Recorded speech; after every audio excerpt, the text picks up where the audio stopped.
Hello बच्चों, आज इस वीडियो में हम डिस्कस करने वाले हैं vapour pressure of a liquid solution in which solute is a solid.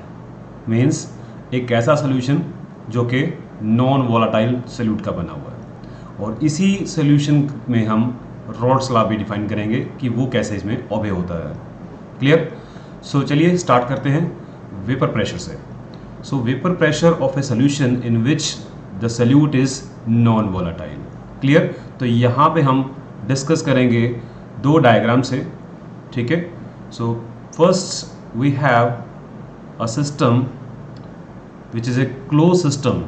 ठीक है? और उस सिस्टम में हमने एक प्योर लिक्विड लिया हुआ है। Clear? So this is a system in which we have only a pure liquid. Clear? जिसे हम बोल रहे हैं ओनली सॉल्वेंट। ओके?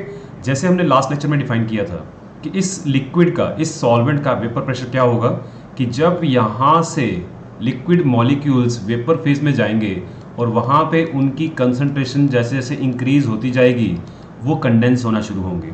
ठीक है? वेपोराइजेशन और कंडेंसेशन, जब ये प्रोसेस इक्विलिब्रियम में आ जाते हैं उस टाइम पे जो वेपर फेज में मॉलिक्यूल्स होते हैं वो सरफेस पे क्या करते हैं, कुछ प्रेशर एक्सर्ट करते हैं। ठीक है? उस प्रेशर को हम क्या बोलते हैं, vapour pressure.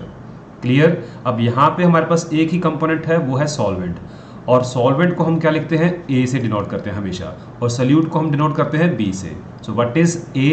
A is solvent and what is B? It is solute. ठीक है? जब भी हम कहीं पे भी ए रिप्रेजेंट करेंगे तो वहाँ पे उसका मतलब होगा सॉल्वेंट, और जब कभी हम कहीं पे बी लिखेंगे तो मतलब उसका मतलब क्या है, हम सल्यूट की बात कर रहे हैं। आई होप यहाँ तक आपको क्लियर है। अब क्योंकि हम सॉल्वेंट की बात कर रहे हैं तो हम कहेंगे यहाँ पे जो मॉलिक्यूल्स हैं वो ए मॉलिक्यूल्स हैं। ठीक है? और उनका जो वेपर प्रेशर होगा that is known as P A nought. अब मैंने नॉट क्यों लिखा है, क्योंकि ये प्योर सॉल्वेंट का वेपर प्रेशर है।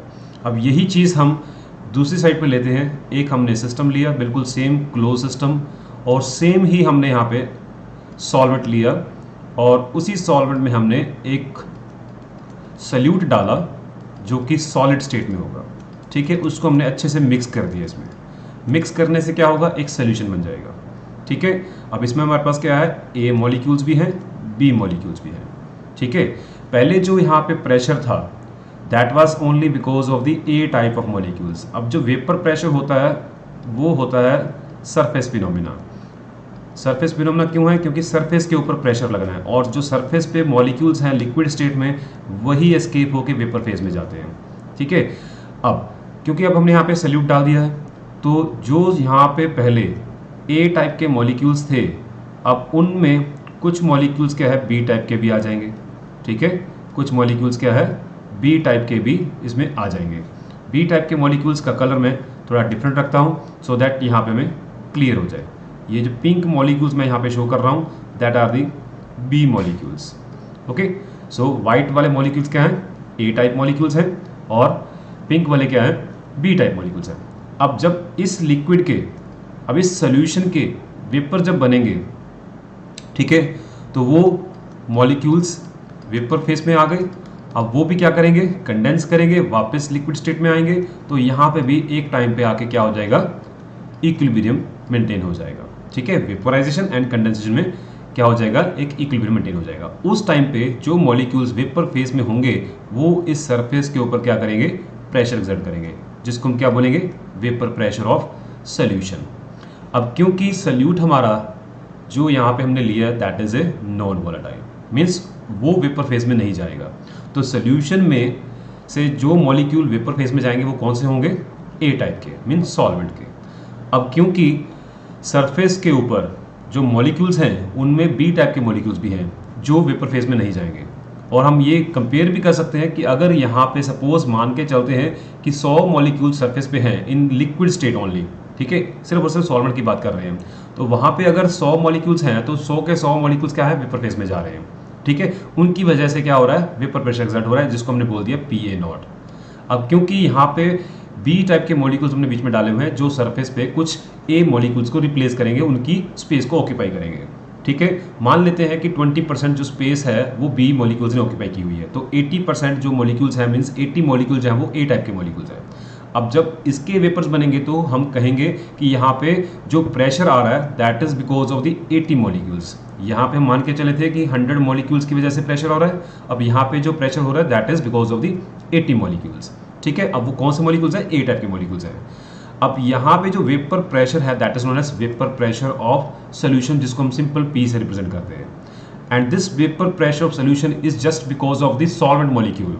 ठीक है, और उस सॉल्वेंट मॉलिक्यूल का जो वेपर प्रेशर होगा that is known as P A. Okay, अब यहाँ पे जो वेपर प्रेशर ऑफ सोल्यूशन है that is equal to P A. अब ये पी ए जो है that is different from P A nought. वो क्यों? P A not is the vapour pressure of pure solvent when there are we have considered कि यहाँ पे 100 molecules pressure exert कर रहे हैं। ठीक है, अब यहाँ पे वेपर प्रेशर है सॉल्वेंट मॉलिक्यूल का ही बट लेस मॉलिक्यूल्स हैं, वो कितने हैं 80 मॉलिक्यूल्स के कारण जो हमारा वेपर प्रेशर आया उसको हमने पी ए रिप्रेजेंट कर दिया। 100 मॉलिक्यूल्स के कारण जो हमारे पास वेपर प्रेशर आया उसे हमने पी ए नॉट कर दिया। ठीक है, ये जस्ट नंबर जो मैंने एक रिप्रेजेंटेशन के लिए लिया है जस्ट फॉर द अंडरस्टैंडिंग। ठीक है, अब क्योंकि ये एक सोल्यूशन था इसलिए इस पी ए का जो हमारे वेपर प्रेशर जो हमने लिया है इसको हम वेपर प्रेशर ऑफ सोल्यूशन भी कंसीडर करेंगे। ठीक है, एंड यहीं पे हमारा जो रॉड्स लॉ है वो डिफाइन होता है इस टाइप के सोल्यूशन के लिए। Raoult's law you can say the Raoult's law for non volatile solute, और you can say the Raoult's law for solution containing the solid as a solute. Okay, अब वहाँ पे रॉड्स लॉ क्या कहता है, हमने बार बार उसकी डेफिनेशन पढ़ी हुई है कि the vapour pressure of any component in the solution is directly proportional to the mole fraction of that component in the solution. ठीक है, कि vapour pressure of any component in the solution is directly proportional to the mole fraction of that component. ठीक है, और we can write PA is equal to XA PA naught. ठीक है, what is PA naught? That is the proportionality constant and this is the vapor pressure of solvent in the pure state. ठीक है, क्योंकि अब ये constant value होती है, ये फिक्स रहेगी, ये चेंज नहीं होगी, एट फिक्स टेम्परेचर ये वैल्यू फिक्स रहेगी। और ये चीज़ हमने लास्ट लेक्चर में भी पढ़ी थी कि vapour pressure of any component in the solution is product of the vapour pressure of that component in the pure state and the mole fraction of that component in the solution. ठीक है, ये चीज़ वहीं से आई है। Clear है? अब यहाँ तक तो मैं ये बात पता चल गई। ठीक है, अब क्योंकि यहाँ पे ये जो P है इसको हम सिंपली P भी लिख सकते हैं, क्योंकि जो P है that is equal to P A, हमने इसको ऑलरेडी यहाँ पे मेंशन किया हुआ है। So that is equal to X A P A nought. I hope it is clear to you. ठीक है, इन केस फिर भी आपको उसमें कुछ नहीं समझ में आता तो आप वीडियो को फिर से रिवर्स करके फिर से एक बार ये चीज़ समझ सकते हैं। इन केस अगर फिर भी आपको सही समझ में आता तो आप मुझे नीचे कमेंट बॉक्स में कमेंट करके भी पूछ सकते हैं, मैं आपको इसके नोट्स भी प्रोवाइड कर दूंगा। सो नेक्स्ट, अब अगर हम क्या करें, दोनों साइड पे हम पी ए नॉट से डिवाइड कर देते हैं। So it will become P A not is equal to X A, क्योंकि पी ए नॉट से P A naught cancel out हो जाएगा।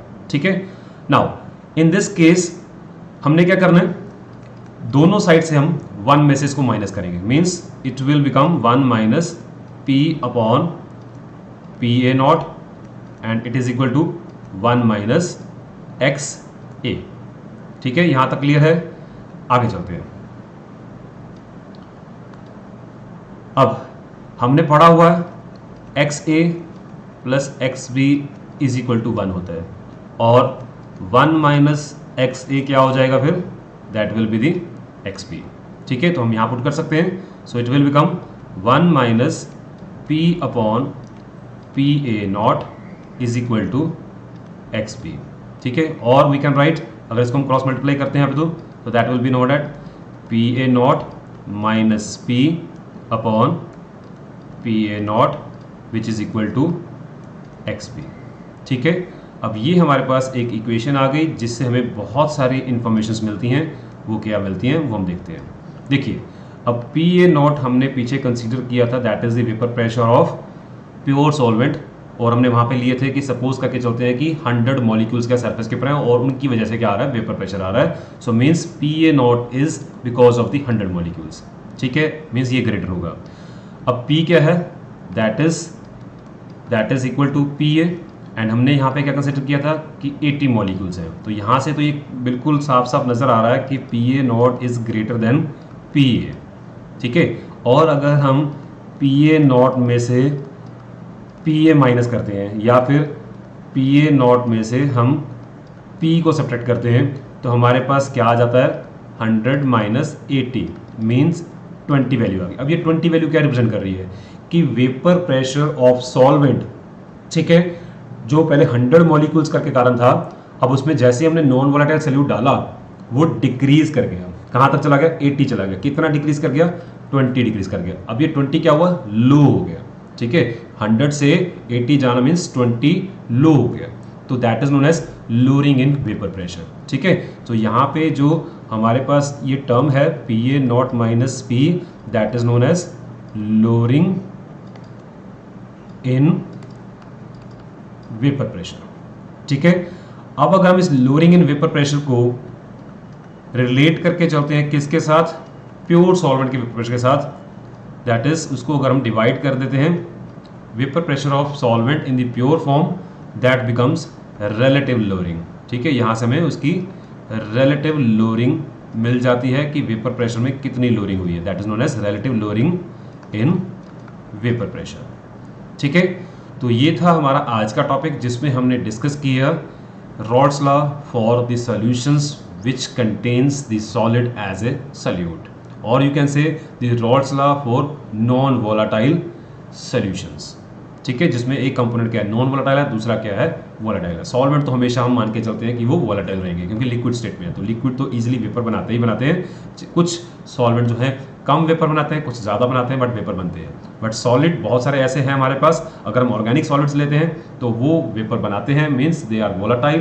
बट अगर हम इनऑर्गेनिक सॉलिड्स लेते हैं like sodium chloride, ionic compound कोई भी ले लो, वो वेपर नहीं बनाते हैं. तो they are known as the non volatile solutes. Okay, so next lecture में हम डिस्कस करेंगे ideal and non ideal solutions.